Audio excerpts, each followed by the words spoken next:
Sainik Navodaya online classes and online exams కోసం మీకు డిస్క్రిప్షన్లో యాప్ లింక్ అనేది ప్రొవైడ్ చేశారు. యాప్ లింక్ అనేది క్లిక్ చేసినట్లయితే మీకు యాప్ అనేది ఇన్స్టాల్ చేసుకోవచ్చు. ఇన్స్టాల్ చేసుకొని క్లాసెస్ అనేది ఫ్రాక్షన్స్ ఎక్కడ యూస్ చేస్తారు?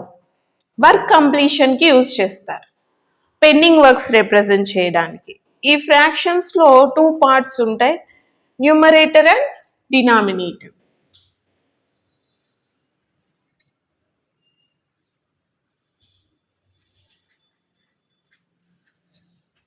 Numerator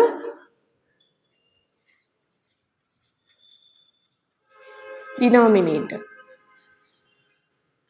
Denominator represents total parts. Numerator represents మనం ఏదైతే చెప్పాలనుకుంటున్నామో దాని గురించి మాత్రమే న్యూమరేటర్ అనేది రిప్రజెంట్ చేస్తుంది. ఫర్ ఎగ్జాంపుల్, ఎన్ని పార్ట్స్ వర్క్ కంప్లీట్ అయింది, completed work or pending work represent చేయడానికి న్యూమరేటర్ని యూజ్ చేస్తాము. డినామినేటర్ మాత్రం total parts of work. Work అంటే మీరు ఏదైనా తీసుకోవచ్చు, మీరు చదివింది కానీ, లేదంటే ఏదైనా వర్క్ చేస్తున్నారు, ఆ పనిలో ఎన్ని పార్ట్స్ ఉన్నాయి, ఎన్ని కంప్లీట్ అయినాయి, ఎన్ని పెండింగ్ ఉన్నాయి, ఎన్ని కంప్లీట్ అవ్వలేదు అనేది ఫ్రాక్షన్స్లో రిప్రజెంట్ చేస్తాం. మొదటిగా అయితే ఫిగర్స్ చూద్దాం. ఆల్రెడీ మీరు బిఫోర్ క్లాసెస్లో చూసుంటారు.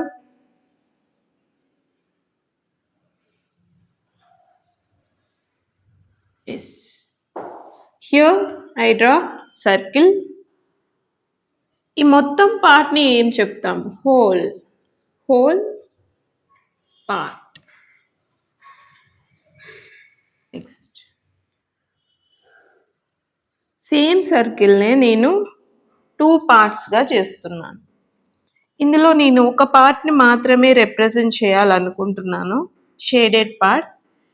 షేడెడ్ పార్ట్స్ ఎన్ని ఉన్నాయో న్యూమరేటర్లో రాయాలి. 1 పార్ట్, టోటల్ పార్ట్స్ 2. అంటే ఒక ఫిగర్ని 2 పార్ట్స్గా చేసాము, అందులో ఒకటి షేడెడ్ ఉంది. షేడెడ్ పార్ట్ని రిప్రజెంట్ చేయమంటే ఏం రాయాలి? 1/2. అండ్ ఆల్సో అన్షేడెడ్ పార్ట్ని రిప్రజెంట్ చేయమంటే కూడా 1/2నే వస్తుంది. ఎందుకు? అన్షేడెడ్ కూడా 1 పార్ట్ ఉంది, టోటల్ పార్ట్స్ 2 పార్ట్స్. ఇలా ఏదైనా ఫిగర్లో హాఫ్ షేడెడ్ ఉండి హాఫ్ అన్షేడెడ్ ఉంది, రిప్రజెంటేషన్ చేయాలన్నప్పుడు 1/2 హాఫ్ అని కూడా చదువుతాం. హాఫ్, సగం. Next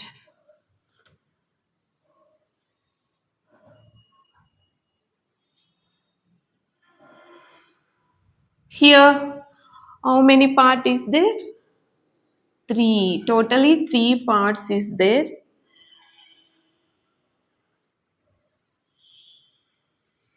Here I shaded 1 part. 1 పార్ట్ని నేను షేడ్ చేశాను. దీన్ని ఎలా రిప్రజెంట్ చేయాలి? 1/3. 1/3 అని చదవాలి చదివేటప్పుడు. 1/3.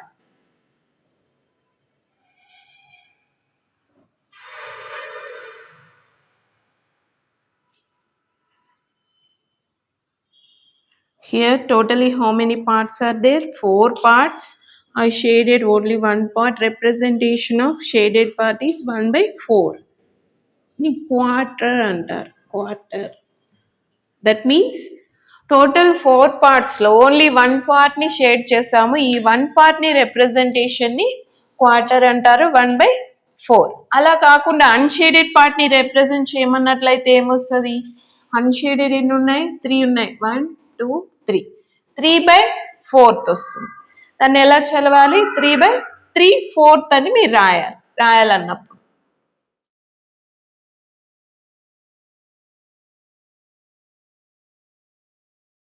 ఓకే, డిఫరెంట్ ఫిగర్స్లో ఫ్రాక్షన్స్ని ఎలా రిప్రజెంట్ చేయాలి?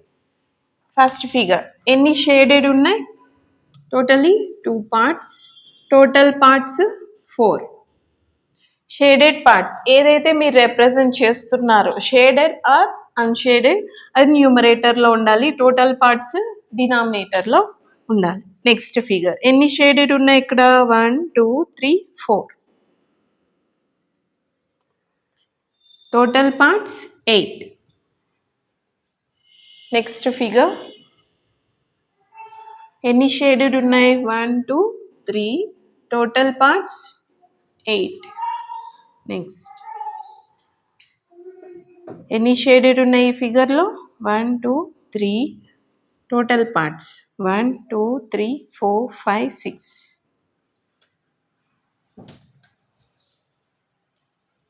ఇక్కడ అబ్జర్వ్ చేసినట్లయితే ఇక్కడ ఉన్న 4 ఫిగర్స్లో 2 ఫిగర్స్ హాఫ్ షేడెడ్ ఉన్నాయి. ఏంటవి?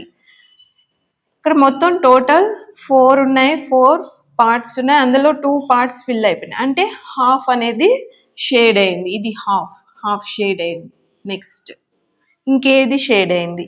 Here total 8 parts is there, 4 are shaded half. Next 3/8. 8లో హాఫ్ 4 పార్ట్స్, బట్ ఇక్కడ 3 పార్ట్స్ షేడ్ అయింది, ఇది హాఫ్ కాదు. నెక్స్ట్ టోటల్ 6 పార్ట్స్ ఉన్నాయి, 3 షేడ్ అయింది, అంటే హాఫ్ షేడ్ అయింది. హాఫ్.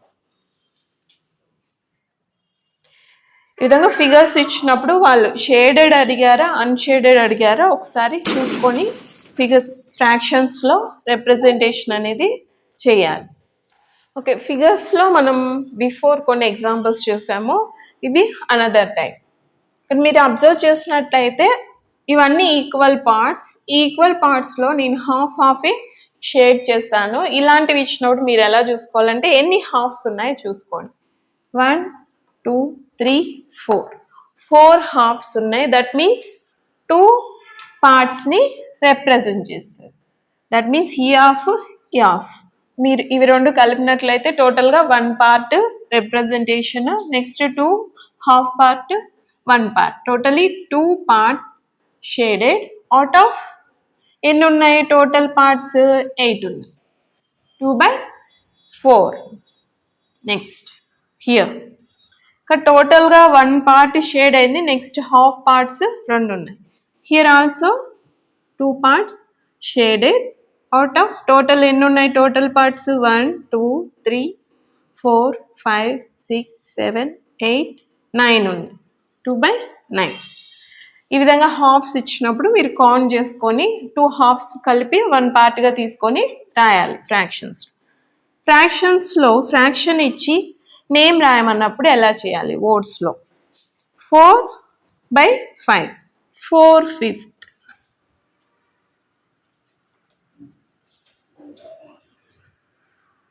ఇది ఎలా రాయాలి? న్యూమరేటర్లో ఏముంది? 2 2 7th.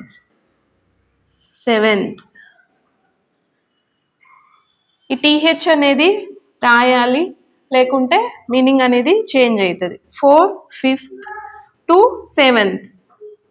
Next Ramu reads 6 pages out of 10 pages. Already మనం చెప్పున్నాము ఫ్రాక్షన్ అనేది కంప్లీటెడ్ వర్క్ ఆర్ పెండింగ్ వర్క్ని రిప్రజెంట్ చేయడానికి మనం యూజ్ చేస్తామని. ఇక్కడ రాము 10 pagesలో 6 pagesని చదివాడు, రిమైనింగ్ ఎన్ని ఉన్నాయి? 4 ఉన్నాయి. ఫస్ట్ కంప్లీటెడ్ పేజెస్ని రిప్రజెంట్ చేయమన్నారు. ఫ్రాక్షన్స్లో ఎన్ని పేజెస్ కంప్లీట్ చేశాడు? 6 pages. 6ని మీరు ఏం రాయాలి? న్యూమరేటర్లో రాయాలి. టోటల్ పేజెస్ ఎన్ని? 10. ఇది కంప్లీట్ చేసిన పేజెస్ని ఈ విధంగా ఫ్రాక్షన్స్లో రాయాలి. పెండింగ్ ఉన్నది ఇంకెన్ని రిమైనింగ్ ఎన్ని ఉన్నాయి అన్నప్పుడు టోటల్ పేజెస్ నుంచి చదివిన పేజెస్ని సబ్స్ట్రాక్షన్ చేయాలి. That means 10 - 6. ఎన్ని ఉన్నాయి ఇంకా రిమైనింగ్? 4 ఉన్నాయి. ఎలా రిప్రజెంట్ చేస్తాం? 4/10. మీకు ఈ విధంగా ఆన్సర్లో 6/10 ఉండొచ్చు, లేదంటే దీన్ని క్యాన్సిల్ చేసి కూడా ఇస్తారు. క్యాన్సిలైజేషన్ ఎలా చేయాలి? న్యూమరేటర్ డినామినేటర్ 2 ఒకే నెంబర్కి మల్టిపుల్ అయి ఉండాలి, చెక్ చేసుకోవాలి. 6 and 10 ఏ టేబుల్లో వస్తాయి? 2 టేబుల్. 2 3s 2 5s 3/5.